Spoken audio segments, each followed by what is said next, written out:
Government రంగంలో ఉన్న మద్యం షాపులను ప్రైవేటైజ్ చేశాడు. తన వాళ్లకు ఈ షాపులన్నీ ఇప్పించుకున్నాడు. ఆ షాపులు ఇప్పించే ప్రక్రియ మీరంతా కూడా చూశారు.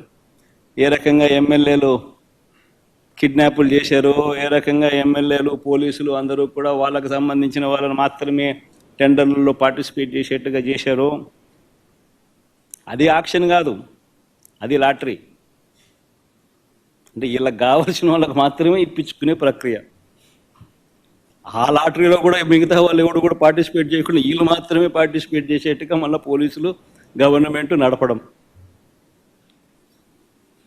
మళ్ళా ఎమ్మెల్యేలు బెల్ట్ షాపులకు ఆక్షన్ పిలవడం. ప్రతి గ్రామంలోనూ 2 లక్షలు 3 లక్షలకు ఆక్షన్ పిలిచి వాళ్ళకి ఇవ్వడం.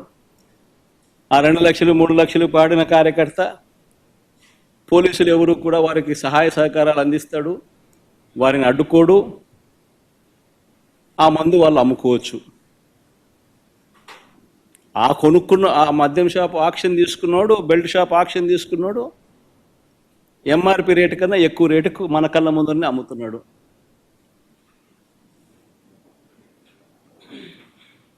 మరి గవర్నమెంట్ రంగంలోనే షాపులు ఉంటే ఆ ఆదాయం అంతా రాష్ట్ర ప్రభుత్వానికి వచ్చేదేగా.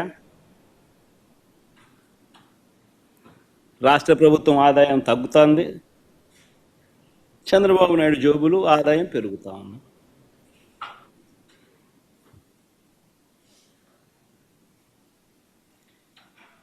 కళ్ళ ఎదుటే కనిపిస్తూ ఉన్న స్కాములు, ఇసుక, మద్యం మాఫియాలు, సిలికా, క్వాడ్స్, ఫ్లై యాష్,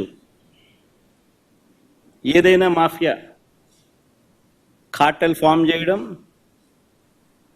పెద్దబాబు చిన్నబాబు ఆధ్వర్యంలో నడిపిస్తూ ఉన్నారు.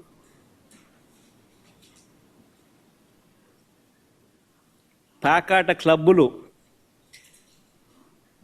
ప్రతి నియోజకవర్గంలోనూ ప్యాకాట క్లబ్బులు, చివరికి మండల స్థాయి గ్రామ స్థాయిలో కూడా ప్యాకాట క్లబ్బులు నడుపుతూ ఉన్నారు. నియోజకవర్గంలో ఏమి జరగాలన్నా, మీకున్న ఫ్యాక్టరీ నడవాలన్నా, మీకు ఎవరికైనా మైనింగ్ లీజ్ ఉంటే ఆ మైనింగ్ లీజ్ మీరు నడుపుకోవాలన్నా, ఆ మైనింగ్ కార్యక్రమం మీరు చేయాలన్నా, ఏమి వ్యాపారం చేయాలన్నా కూడా ఎమ్మెల్యేకు దగ్గరికి వచ్చి అంతో ఇంతో ఇవ్వాలి. ఇస్తేనే పనులు జరిగేది, ఇస్తేనే పనులు చేసుకోవచ్చు. ఎమ్మెల్యే పెద్దబాబుకింత చిన్నబాబుకింత దత్తపుత్రునికింత ఆయన సర్దితేనే నాకింత నీకింత అని సాఫీగా జరుగుతాయి.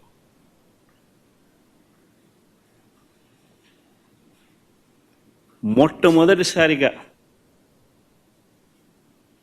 ఎంత దారుణమైన కరప్షన్ అంటే, కాంట్రాక్టర్లకు ఇచ్చే కార్యక్రమంలో, పనులు ఇచ్చే కార్యక్రమంలో మొబిలైజేషన్ అడ్వాన్స్ తీసుకొచ్చినారు. ఇంతకుముందు లేదు మొబిలైజేషన్ అడ్వాన్స్ ఇచ్చే కార్యక్రమం. పనులు చేసినప్పుడు, చేసిన తర్వాత బిల్లులు పెడితే ఆ బిల్లులు మాత్రమే డబ్బులు ఇచ్చే పరిస్థితి నుంచి, అలా కాదు నువ్వు పనులు చేయకపోయినా పర్వాలా, నీకు అలాట్మెంట్లోనే 10% మొబిలైజేషన్ అడ్వాన్స్ ఇచ్చేస్తాము, అందులో 8% మాకు తిరిగి ఇచ్చేసేయి, 2% నువ్వు పెట్టుకో అని చెప్పి నీకింత నాకింత అని పంచుకుంటా ఉన్నారు. ఈరోజు జరుగుతూ ఉంది.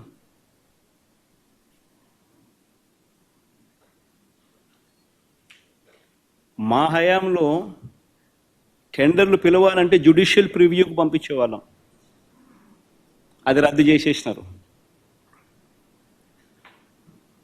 తర్వాత టెండర్లలో రివర్స్ టెండరింగ్ జరిగేది.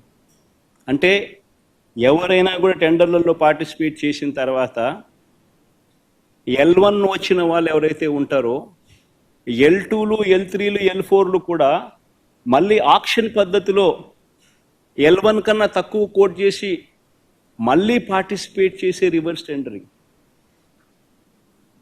ఆ ప్రక్రియ తీసేసినాడు. తీసేసి మొబిలైజేషన్ అడ్వాన్స్ ఇస్తూ వర్కులు అలాట్ చేయడం, 10% మొబిలైజేషన్ అడ్వాన్స్ చేయడం, 8% ఈయన తీసుకోవడం, 2% కాంట్రాక్టర్కి ఇవ్వడం, ఇది జరుగుతూ ఉంది.